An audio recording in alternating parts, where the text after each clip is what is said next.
Good morning, everybody.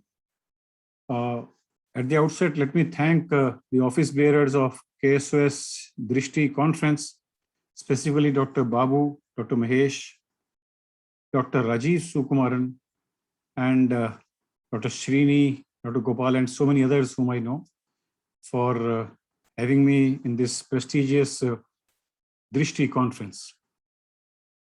Let me start sharing my screen.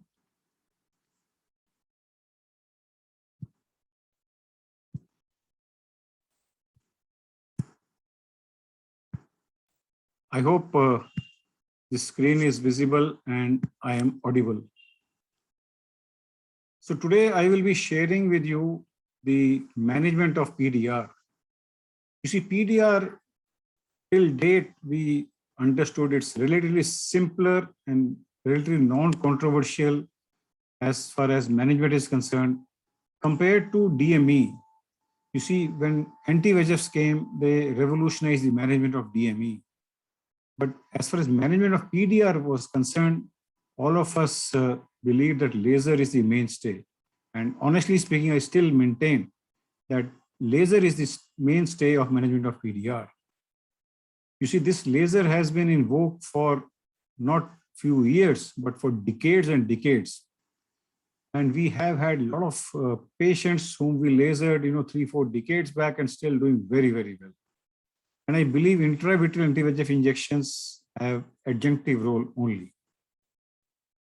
You see, when to laser, I think it's pretty clear that PDR with HRC, we should laser without delay. In fact, any neovascularization in the retina, I tend to laser them similarly. I will do a full scatter laser photocoagulation, whether it is PDR with HRC or without HRC. And even in people who have non-proliferative diabetic retinopathy, specifically people who have very severe NPDR, and if it's a fellow eye, other eye having been lost or one-eyed or have severe complication of PDR, this patient of very severe NPDR, we tend to start lasering because we want to save this eye. We want to have good seeing vision in this eye for a long time. Even in patients whom we are preparing for, surgery, like this patient of TRD, and if there is some area of attached retina, we tend to laser these eyes. Why? Because I think lasered eyes do better with vitreous surgery than non-lasered eyes. So as I said, PRP or full scatter laser photocoagulation, because PRP is a misnomer, better term is full scatter laser photocoagulation, has been in vogue for a very long time. And since the time DRS study came in 80s, and its benefit has been demonstrated for nearly 40 years. And lower down, you see a montage photograph of a scatter laser photocoagulation. When did this controversy arose, or so-called, problem arose, was when these VEGF inhibitors showed its efficacy even in patients of PDR, even in patients of diabetic retinopathy per se. They tend to improve the DRSS, diabetic retinopathy severe scale. So this study, Protocol S, compared PRP with intravitreous ranibizumab in patients of PDVR, a randomized controlled trial under the aegis of DRCR network. And what did they tell us? They told that treatment with ranibizumab resulted in visual acuity that was non-inferior. Remember this word non-inferior to PRP at 2 years. Even 5 years data is now available. And they said it's a reasonably good treatment alternative. How I extrapolate these results of randomized trial into my own practice, I'll just share with you. I just show you this example of a patient who is the right eye shows, the angiogram shows florid kind of PDR. You see non-perfused areas also. Notice the macula is pretty good. This patient has very good vision. So in such patients who have massive kind of fronts, I tend to give them anti-VEGF, but start lasering also. You see, this patient was given injection Razumab, and you see after Razumab, this front shrunk. And then I lasered in a full scattered way in 3 or 4 settings. This is another example of one-eyed patient. You see, left eye of this patient was lost because of complications of PDR. So practically we are dealing with this only eye. And notice the angiogram shows the front right at the posterior pole within the arcade. And also there is huge non-perfusion area. So wherever these fronts are very close to the macula, so in such patients also, I will give them anti-VEGF injections and then laser these patients. This is an example of another young lady. This is IDDM. You see, IDDM is known to progress very fast once it starts having PDR. This young lady, actually working in a Google company, maintained reasonably good vision, 6/9 for 2 years. And since the patient was maintaining good vision and her follow-up was quite irregular, I also did not stress too much about surgery because she was carrying on her Google job very effectively. But after some time, she developed a combined detachment and vision dropped from 6/9 to finger counting. And then this patient of florid PDR, I had to take up for surgery. Because you see, patients will also appreciate results of surgery once their vision is down. So I am very hesitant to operate in a 6/9 or 6/6 patient, howsoever the compulsion may be. So this is the fellow eye, the left eye of the same young lady. This eye also, unfortunately, they developed TRD and vision had dropped, so had to undergo VR surgery. In contrast, this is a patient who had been lasered, but unfortunately had 2 or 3 bleeds, which were major bleeds and disturbing, not settling down. So this patient, we resorted to early vitrectomy. So what I'm trying to say is, if you do an early vitrectomy in a patient of PDR, which is complicated by vitreous hemorrhage, and patient hemorrhage is not resolving in a couple of weeks or so, you should intervene early, because here the disc macula is very good, and both eyes, in fact, I operated right and left, both eyes 6/6, thanks to the health of optic nerve, thanks to the health of macula. This is the same patient showing right eye, left eye, good results. Let me show you this video, which exemplifies how we go about in patients of PDR who have this vitreous hemorrhage. So this patient was not a very difficult patient. And you see, principles are you make a hole in the hyaloid and through the hole try to take out this loose blood. And I saw this huge front, so I truncated this. So the attachments of the vitreous to this front are cut, and then paid attention to the periphery, removed as much vitreous hemorrhage as possible, even depressed, and removed the skirt also. And then this loose blood with the help of cutter only was taken. You see, optic nerve discs are pretty good, and then started lasering this patient. But laser. Surgery took 10-15 minutes, but laser to me took 25 minutes in this patient. And you see, I firmly believe in spacing these lasers very well, and they should be linear, parallel to vessels as far as possible, and spend a lot of time, because this is what is ultimately going to give long-term remission in this patient, and hopefully this patient will have reasonably good kind of prognosis. So we do a full scatter kind of laser in this.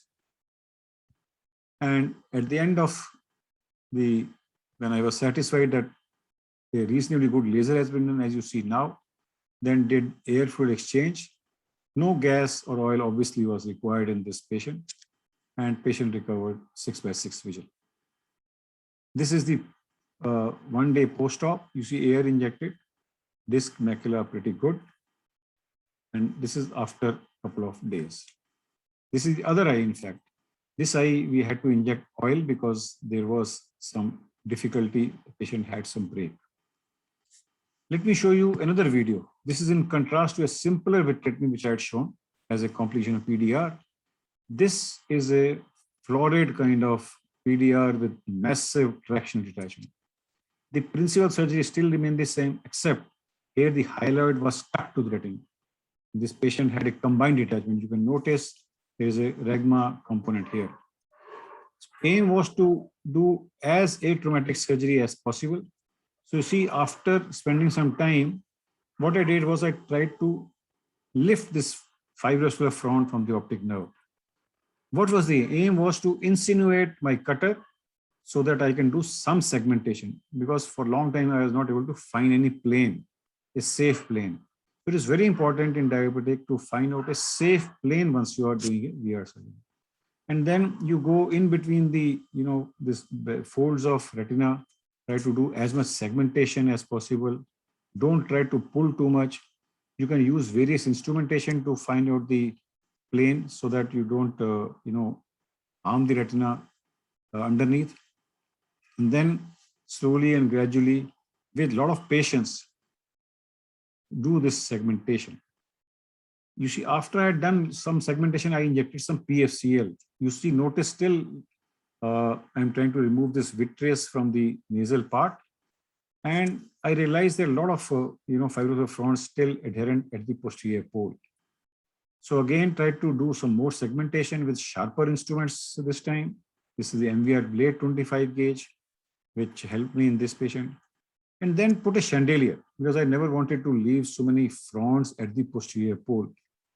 The first surgeries, I believe, is always the best. Now with the forceps in one hand and scissors in other hand, try to remove this fibrovascular pegs there, because the bimanual surgery will add precision, will reduce the rate of complications also. You see, there's hardly any bleeding happening because I'm not pulling too much. And now this huge front is relatively freed now. Then I take the cutter and truncate this. Similarly, I remove the other fronts also bimanually in this patient. And after that, then did a retinotomy. And there were 1 or 2 iatrogenic breaks also in this patient. And also, before went for airflow exchange, removed this PFCL, did airflow exchange, retina settled nicely. And then, as I said, no diabetic vitrectomy is complete without doing a full scatter. You see, although this patient had some laser, but I still did a lot of laser in this patient, as is being shown here. And I had to inject oil in this patient primarily because there were multiple breaks here. This is my last video. In fact, this shows 1 or 2 videos of different patients. The first one is a relatively simpler job. You identify the hyaloid, make a hole in the hyaloid, remove this loose blood, let the loose blood come out through that opening as much as possible. Then truncate this, as is shown here, and identify the membranes. And if they are loose, cut them with the cutter itself. Do not have a lot of exchange of instrumentation. Pay attention to this loose blood which is lying, because if allowed to persist here, it will form membrane, and this will then become surgery, may become relatively difficult, and sometimes you may have to remove with the forceps. At the end, I saw this, a infranasal fibrovascular tissue, which came out very easily, in fact, with one trial with the forceps itself, and then went on to do airflow exchange and oil in this patient. This is a relatively tougher vitrectomy because you see a calcific kind of front. So rest of the retina was pretty good. So I never wanted to leave this. So gradual patience, gradual pull over the disc, this came out, and you see the toughness is visible even with the cutter, it's becoming difficult to come out. Then did diathermy and truncated his front, and finally came out of it. So the last video clip shows here I've done the major part of vitrectomy, removed majority membranes. But the issue in this left eye of this patient was that this was a challenge to remove this front on the nasal side, because somehow I could not maneuver my instrumentation to that area. So what I did in this patient was a positional kind of vitrectomy. So I shifted the infusion cannula from infratemporal to upper nasal, and then shifted my operating chair and sister's chair also. So what was nasal now became inferior for me, and relatively I could take care of this front in a better way. And ultimately, with the combination of peelings and cutting, this came out. In fact, the entire front I could peel from the surface of the retina, and with the help of MVR, forceps, and cutter, fortunately for me, didn't bleed too much, and this front was taken out in totality. This gave me a lot of satisfaction. Otherwise, I wouldn't have slept without removing this frond. And once this frond was out, then again I shifted removed this frond with the help of cutter. Came out very easily, not a very, then shifted back the infratemporal cannula, did a phase change and came out of it. So vitreous surgery has actually revolutionized the management of PDR and its complications. And no longer we wait for months and months, even 1 month. If patient is not showing any signs of resolution, we go inside because MIVS has become pretty safe. And more patients, what we see today are TRDs or combined drag and TRDs. So they have become more common compared to vitreous hemorrhage.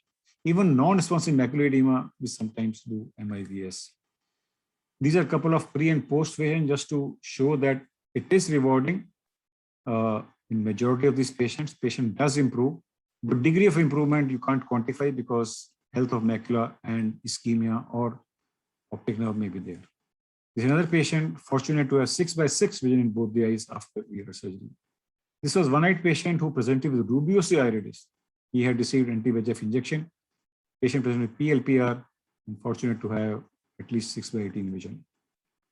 Thus, to conclude, I would still maintain what I said in my first slide. Laser is the mainstay of treatment, and good laser has saved many eyes for many decades. Anti-VEGF injections which have come is a big revolution.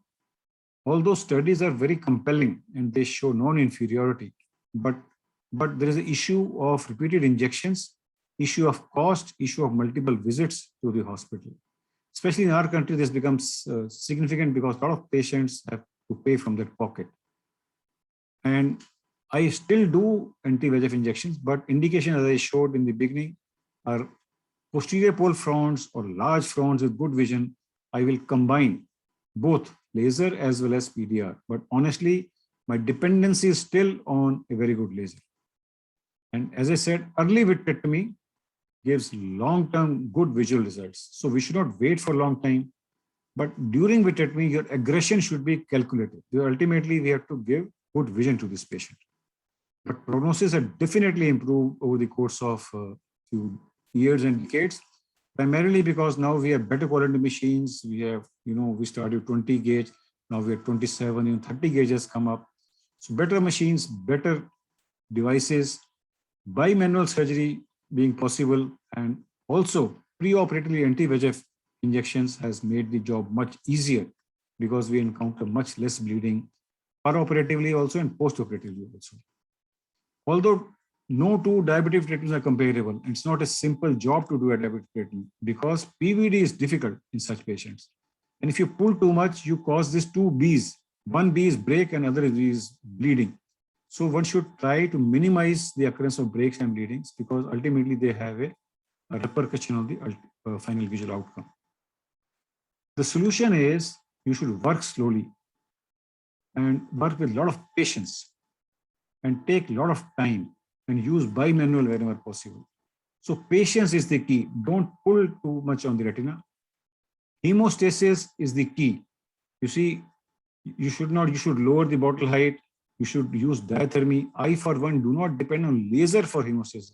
I will be happier in case I can diathermize that front safely. That gives a lot of peace because laser may prevent minor wounds, but a major bleed, diathermy is required. So I always lower the bottle height, identify the bleeder, and then diathermize. And as I said again and again, full scatter laser, even beyond equator, up to aura, that will save a lot of these eyes. Thank you very much for your kind attention. And again, I thank KSOS for giving me this opportunity.